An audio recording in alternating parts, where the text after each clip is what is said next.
This is Tom Bernacki, and today I am here to talk about bramosis. What does that mean? Stinky, smelly feet. That's the guide today. I'm going to show you what you can do at home today to get rid of stinky, smelly feet and shoes. So that's a fancy word, bramosis. What does that mean? That basically means stinky, smelly feet. That's the fancy medical term. Are stinky, smelly feet dangerous? Generally not. Unless you're a diabetic, unless you have health conditions, the causes are never your skin. That's the mistake people make. People think they're cursed with this. It's just sweat management. The only thing that causes that terrible cheese vinegar-like odor that scares people off from you is bacteria and fungus and the digestive products they make. So basically bacteria eat your sweat and then they poop it out all over your skin. That means you're not the one that smells. So pick up that self-esteem, feel good about yourself. In your foot, you want to get in there with the soap. You want to clean out in between the toes. You don't just want to clean the top of the foot and the bottom of the foot. You want to get in between the toes and clean out all the toes. Get yourself a good antibiotic, antibacterial soap. And foot soaks, you can do that for 10-15 minutes. There's specific antifungal, antibiotic foot soaks that clean out in between your toes. Number two is this. Most people I see with foot fungus, with athlete's foot, with smelly, stinky feet, have lots of dry skin. So you have dry skin at the bottom of your foot, and you have excessive sweat. So what you want to do is when you're taking this foot bath, shower, and soaking your feet, you want to grab a pumice stone. So with that pumice stone, you want to scrub the bottom of your feet. As you're scrubbing the bottom of your feet, all that dead, dry skin comes out. There's a disclaimer alert. The disclaimer here is you do not want to scrub your skin raw. Some people overdo this as well, especially if you're diabetic, especially if you're a smoker, especially if you have blood flow disease. You don't want to overdo it, but get rid of that dead, dry skin because that's what fungus and bacteria live on. So you want to get rid of all that dead, dry skin. You also want to clip your toenails. You don't want a thick, dry toenail. That's where nail fungus lives.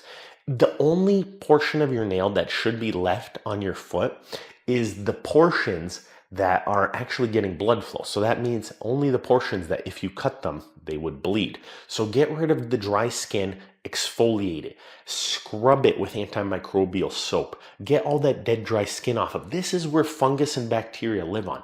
These are the absolute keys. If you can do these, you are already going to experience a significant improvement. Home remedy time. Here is what the foot soaks do. Are they as good as taking a shower and scrubbing your foot with antimicrobial soap? Yeah, they basically do the same thing. There's no real studies, so we just have to take people's word on them. But there's a lot of different types of soaks. You have a Listerine soak, so Listerine is great. You have Epsom salt soaks. You have tea, so taking tea bags and putting them into the foot soak. And then you have apple cider vinegar. I'd say personally for me, vinegar is readily available, but it kind of smells itself. So I always keep it safe with Epsom salts. What are the goal of these soaks? The goal of the soak is to fill up a tub with about 3/4 warm water and about 1/4 of all these substances. Don't overdo it. Don't use stuff like bleach. That can burn your skin. I've had some people use bleach. I had a diabetic use bleach and it ate all the way through his skin. So be safe. Don't do that kind of stuff. All this stuff does is exfoliate your skin. Dead, dry skin swells up. All the surface bacteria get killed by this apple cider vinegar, the Listerine. These are all toxic substances to bacteria. And fungus. So you can definitely use them to kill the fungus and bacteria and get them feeling a whole lot better very, very quickly. Those things work great in exfoliating your skin and killing the bacteria. So you definitely want to take advantage of the home remedies. We're going to talk about socks. The tricky thing about this is people think doctors have a validated answer to everything. Nobody studies which socks are the best. We use common sense, and that's how we make our decisions. But basically, the more breathable a sock is, the less occlusive the sock is, the better it's going to get the sweat out of there. So take a look at these thin socks right here. These are actually pretty good. I don't know if you can see right here. This is an older sock here, but see that meshy material? That's going to get a lot of sweat out of there. The general thought process is very thick socks like wool, especially in the winter, they will wick a lot of that sweat out of there. So if you use more breathable socks is the bottom line. Ideally, you want to change them very regularly because your socks can start to smell too, as everybody well knows, because bacteria builds up in there and fungus builds up in there with all that dead, dry sweat. That can last for very long periods of time. Don't get a cheap, occlusive sock.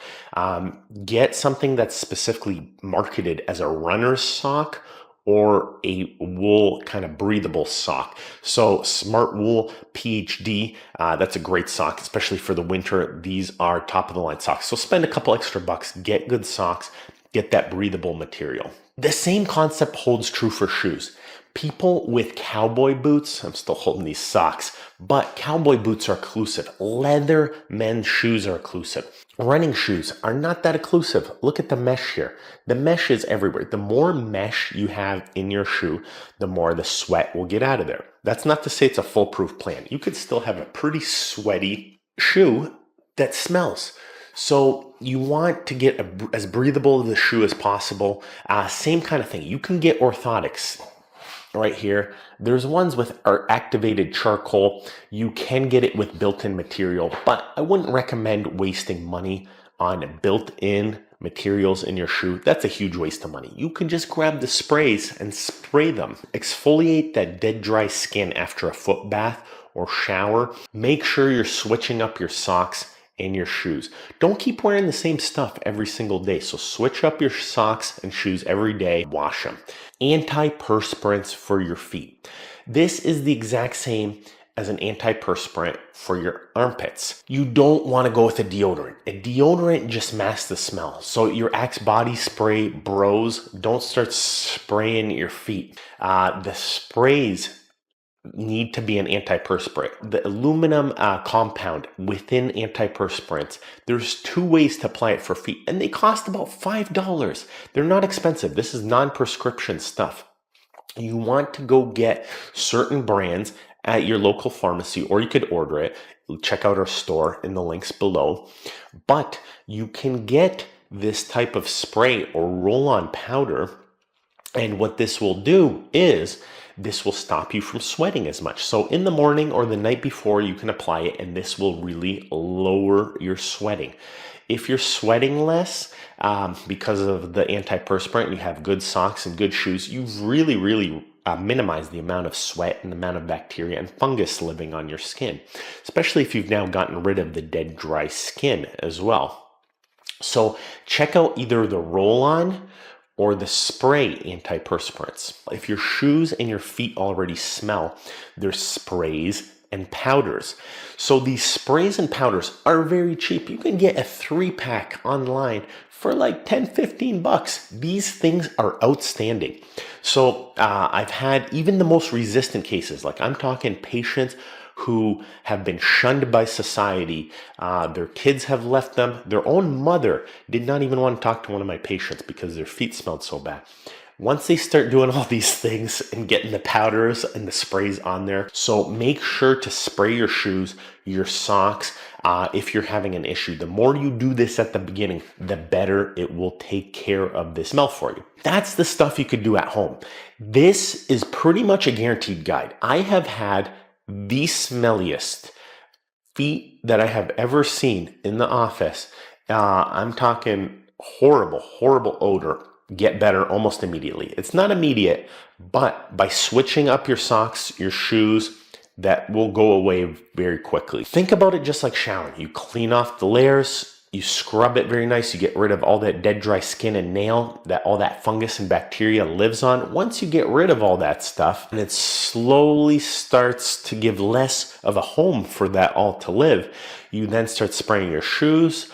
You have good socks and shoes where this can't live on, your problem is solved. So personally for me, it is, and you could tell I'm low energy today, 4:30 a.m. I'm waking up before clinic day of almost 40 patients and 1 surgery to bring you this stinky, smelly feet guide. That's how important this guide is to me. I don't want you to live with bacterial poop all over your skin causing odor. I want you to be free of that. So subscribe if you appreciate me waking up at 4:30 a.m.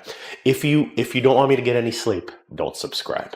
Hey, guess what? We have a phenomenal book. I believe this is the premier book on chronic nerve pain and peripheral neuropathy pain on the planet. I've put years of work seeing tens of thousands of peripheral neuropathy patients, working with some of the best diabetic endocrinologists, the best doctors, the best neurologists, in building out this book. For you, my viewers, we have a discount code available.